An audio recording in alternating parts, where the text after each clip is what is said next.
যখন আপনি সবসময় পরকালকে, আল্লাহকে, তার রাসূলকে প্রাধান্য দিবেন, দিনকে প্রাধান্য দিবেন, দুনিয়া আল্লাহই গুছিয়ে দিবেন।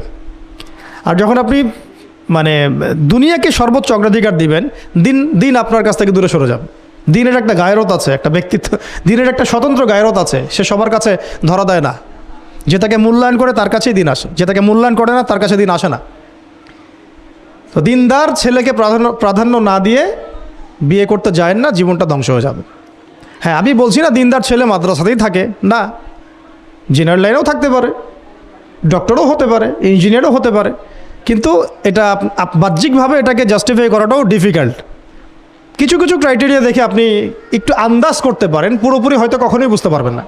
সেটা হচ্ছে দিনের প্রতি তার ফিকির কেমন, দিন নিয়ে তার কাজ কেমন, তার লাইফস্টাইল কেমন, তার পরিবার কেমন, কোন পরিবেশে সে বড় হয়ে উঠেছে, তার একাডেমিক্যাল সার্টিফিকেট কেমন, তারপরে তার দাওয়াতের মেহনতে অ্যাক্টিভিটিস আছে কি না।